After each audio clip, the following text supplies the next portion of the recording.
आखिर भगवान श्री राम के देह त्यागना के बाद अयोध्या का क्या हुआ?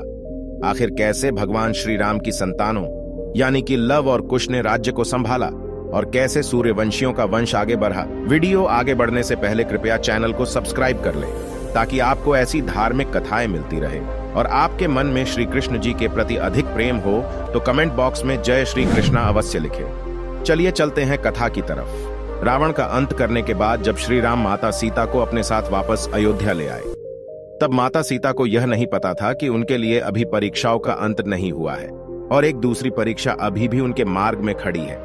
जब श्री राम ने अपनी प्रजा के सवाल उठाने पर माता सीता को ही त्याग दिया, तब वह वाल्मीकि जी के आश्रम में रहने के लिए चली गई, जहां उन्होंने अपने बेटों लव और कुश को जन्म दिया और उनका पालन पोषण किया। लेकिन इतना सब होने के बाद भी ये कहा जा सकता है कि माता सीता के पति श्री राम का यह प्रेम ही था जिन्होंने सीता को त्यागना के बाद भी किसी दूसरी रानी से शादी नहीं की।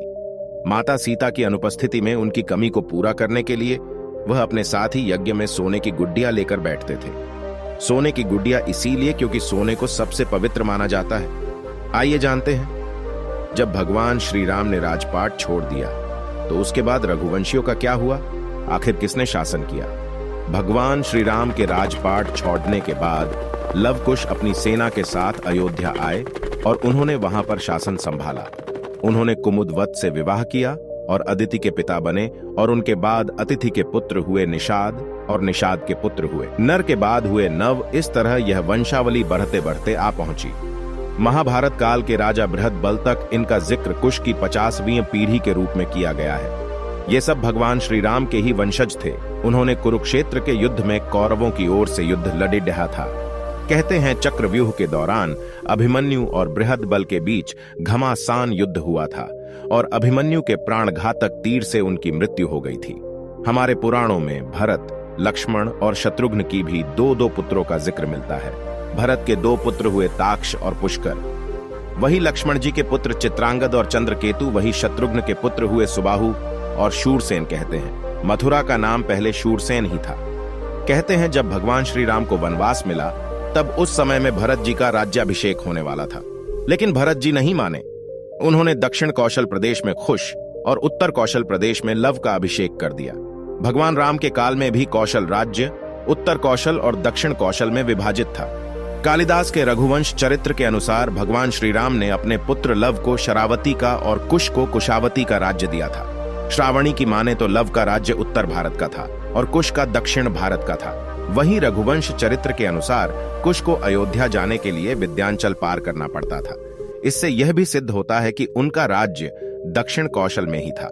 कुश की राजधानी कुशवाली आज भी बिलासपुर जिले में है और कौशल को राम की माता कौशल्या की जन्मभूमि माना जाता है। वहीं दूसरी तरफ ऐतिहासिक तथ्यों के अनुसार लव ने लवपुरी नगर की स्थापना की थी। लवपुरी के बाद में वह लोहापुर कहा जाने लगा, जो वर्तमान स्थिति में लाहौर ही है। यहाँ तक कि इनके किले में लव का एक मंदिर भी बना हुआ है।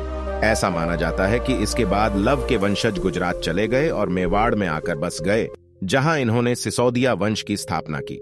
शायद यही कारण है कि मेवाड़ का राज प्रतीक भी सूर्य है। साथ ही ये भी सुनने में आता है कि लव से राघव राजपूतों का जन्म हुआ, जिसमें बड्डक गुजर जास और सीक्वल का वंश चला।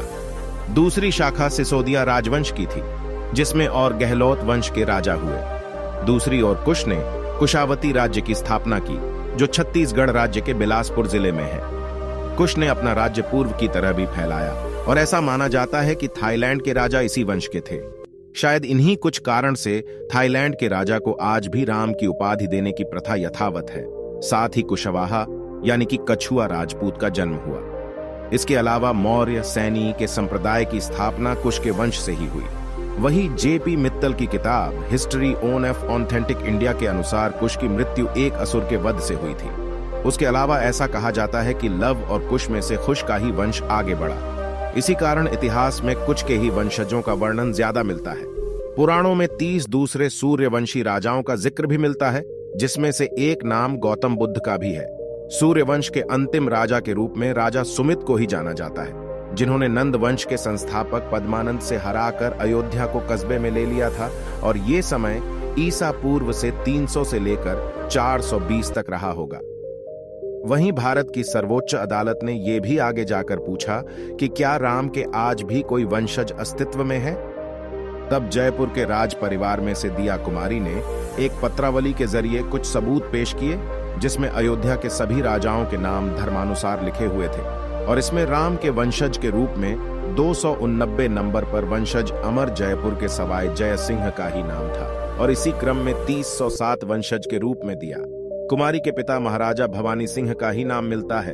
तो इस तरह से आज भी ये वंशावली चलती आ रही है और आगे भी चलती रहेगी। हम भगवान श्री राम के ही अंश है, क्योंकि हमारा भारत अखंड भारत था। इस पर आपके क्या विचार है, कृपया कमेंट बॉक्स में अवश्य बताएं।